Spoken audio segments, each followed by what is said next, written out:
We are going to class 8, chapter 15, mensuration, page number 270. Example 4. The floor of a building consists 3000 tiles which are rhombus shaped.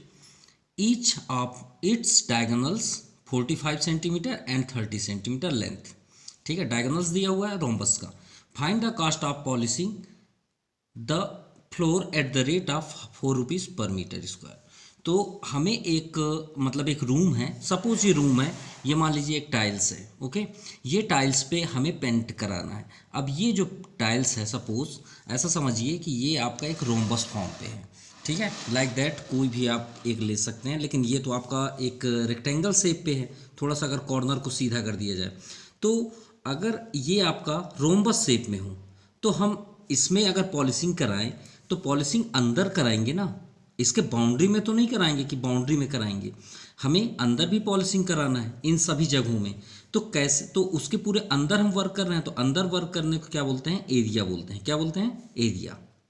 अब यहाँ पे हमें given दिया हुआ है diagonals 45 and 30. अब जो रोम्बस शेप में होता है, रोम्बस कैसे होता है? कुछ इस तरह का होता है. ये आपका रोम्बस है. और रोम्बस कहाँ से फाइंड होता है? याद रखिएगा, रेक्टेंगल से. ठीक है, कुछ अगर आप रेक्टेंगल बनाना चाहते तो ऐसे बना सकते हैं. ये रेक्टेंगल से बाहर आता है, इस जगह को अगर हम कट कर दें तो एक रोम्बस रेडी हो जाता है. तो ये मान लीजिए आपका टाइल्स है. ओके, अब इसके डायगोनल्स देखिए, डायगोनल्स क्यों होते हैं? रेक्टेंगल की वो साइड होते हैं. और ये हो गया आपका रेक्टेंगल का, मान लीजिए लेंथ, ये हो गया आपका लेंथ, ये साइड, और ये वाला जो लाइन है वो ब्रेथ है. ठीक है, वही आपका डायगोनल्स कहलाता है. बाकी फार्मूले सभी वही रहते हैं, इसीलिए तो होता है लेंथ. जैसे अभी रेक्टेंगल का हम फार्मूला करें एरिया, तो क्या होगा?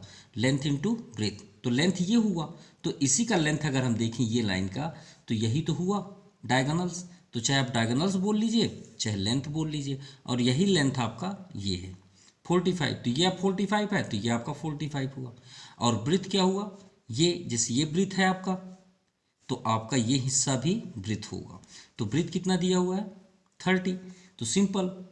तो अब आप एरिया ऑफ रेक्टेंगल लगाएंगे तो क्या लगाएंगे? Length into breadth. अगर आप रोम्बस करते हैं तो एरिया ऑफ रोम्बस क्या होगा? तो फार्मूला वही है, लेकिन यहाँ पे हाफ है. ये क्यों? क्योंकि ये हिस्से और ये हिस्से थोड़ा सा कट जाते हैं, जिसके कारण ये क्या बन जाता है? रोम्बस हाफ हो जाता है. किसका? रेक्टेंगल का. तो 1/2 वही लेंथ इंटू ब्रेथ ही होगा, या फिर आप डायगोनल्स d1 इंटू d2 भी कर सकते हैं. सो 1/2 d1 आपका 45 है एंड d2 30.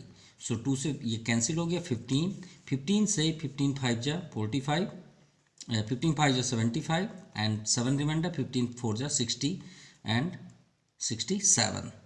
ये आपका आ गया सेंटीमीटर स्क्वायर.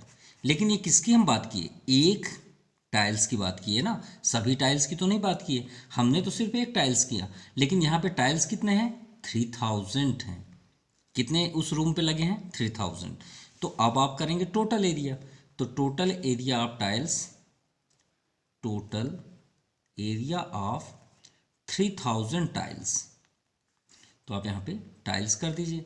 तो 3000 इंटू 675, क्योंकि जैसे एग्जाम्पल में ये पेन का प्राइस 5 रुपीज़ है, तो ऐसे ही 20 पेन का प्राइस क्या होगा? जैसे 5 रुपीज़ हमने आपसे बताया, तो 20 पेन का प्राइस क्या हो जाएगा? 100. सिंपल. तो जैसे आपने इसमें इंटू किया, वैसे टाइल्स का भी करिए एरिया में. सो सिर्फ 3 का करिए. ये 30 तो आप पहले से लिख सकते हैं. 3 5 जा, ऐसे आप इंटू करेंगे तो जनरली यहाँ पे क्या आ जाएगा? 2025. ये हो गया आपका सेंटीमीटर टोटल. लेकिन सेंटीमीटर में तो थोड़ा सा एक काम करते हैं, मीटर में चेंज कर लेते हैं, या फिर आपकी मर्जी है तो आप इसी में कर सकते हैं. लेकिन यहाँ पे क्यों हम मीटर में कर रहे हैं? क्योंकि आपका यहाँ पे रेट दिया हुआ है 4 रुपीज़ पर मीटर. जो पेंट करने आएगा वो यहाँ पे बोल रहा है कि भाई मैं 4 रुपीज़ पर मीटर लूँगा, तो मीटर में चेंज कर लेते हैं.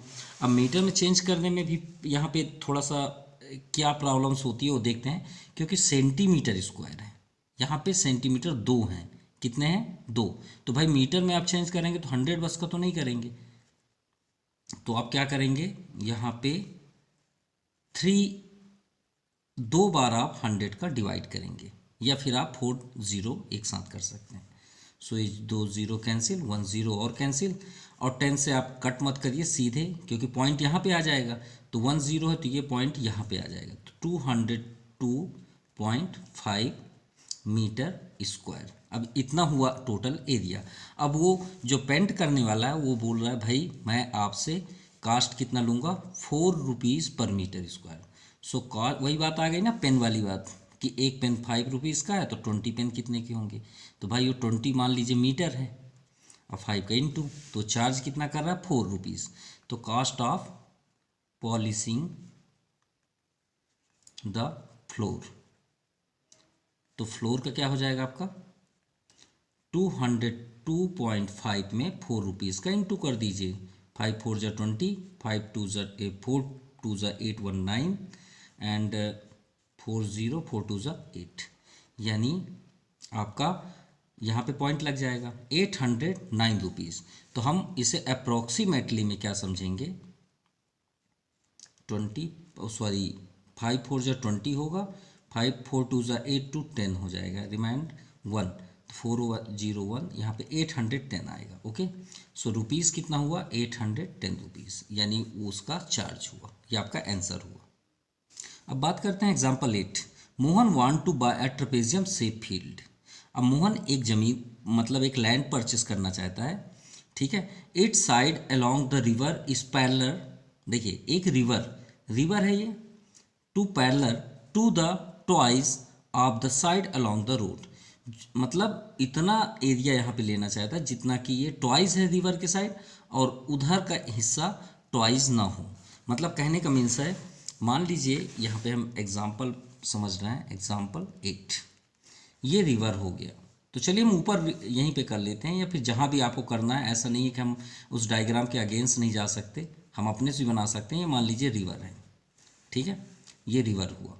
अब रिवर से जुड़ा हुआ हिस्सा हम एकदम यहाँ से बाउंड्री, जहाँ रिवर ख़त्म हुई, ये मान लीजिए तट है जहाँ पे हम खड़े होकर रिवर को देख सकते हैं, तो हमने वो क्या नाम है मोहन यहाँ से यहाँ तक का हिस्सा लिया, और यहाँ से जितना हिस्सा यहाँ है, मान लीजिए 8 सेंटीमीटर है, कितना है 8 मीटर है, तो उसके अपोजिट में वो उसका हाफ लिया, रोड, ये मान लीजिए रोड है, यहाँ पे लोग चल रहे हैं, सपोज व्हीकल्स चल रही है, ये रोड है, तो रोड का जो हिस्सा है इसका हाफ है, यानी 4 मीटर। अगर हम एग्जांपल अभी समझें, ट्वाइस की बात हुआ है, तो ये 8 है तो ये आपका 4 मीटर हुआ सपोज, तो इन दोनों को ज्वाइन करते हैं, और ये भी बोला गया कि रिवर और ये जो रोड है ये दोनों पैरेलल हैं, तो ट्रेपेजियम शेप पे हैं, तो श्योर है कि ये दोनों क्या होंगे, पैरेलल होंगे, राइट। आगे देखते हैं,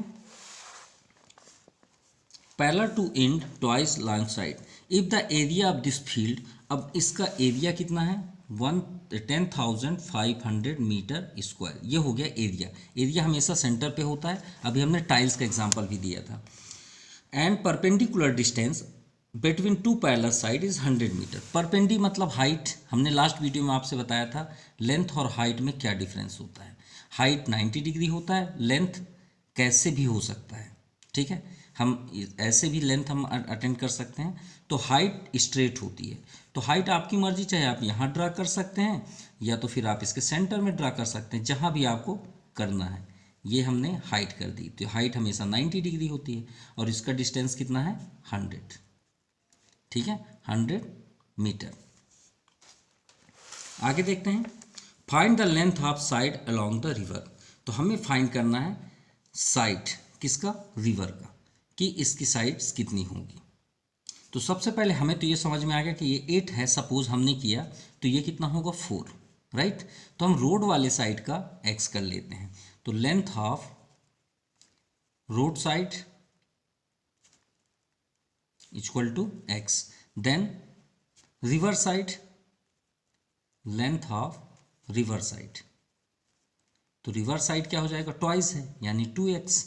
सो अब ये तो चलिए क्लियर हो गया कि ये x है, ये 2x है, तो एरिया ऑफ ट्रेपेजियम कर लेते हैं, एरिया ऑफ ट्रेपेजियम, क्योंकि ट्रेपेजियम शेप पे है, तो एरिया ऑफ ट्रेपेजियम क्या होता है 1/2 sum of parallel side, sum of parallel side into height.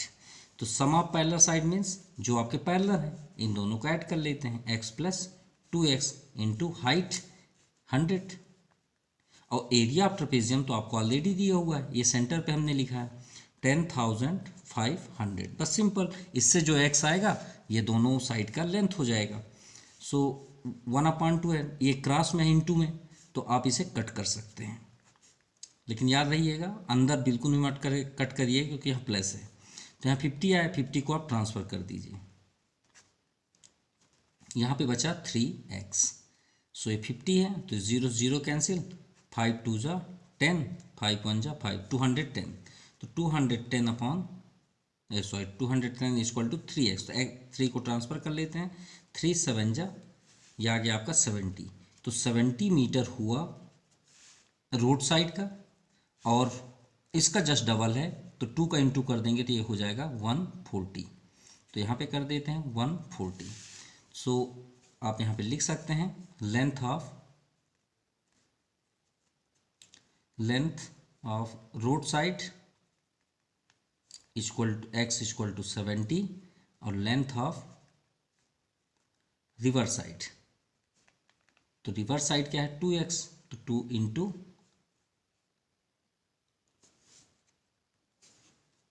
70, तो 140 मीटर। ये आपका आंसर हुआ और ये आपका exercise complete. So thank you, have a nice day.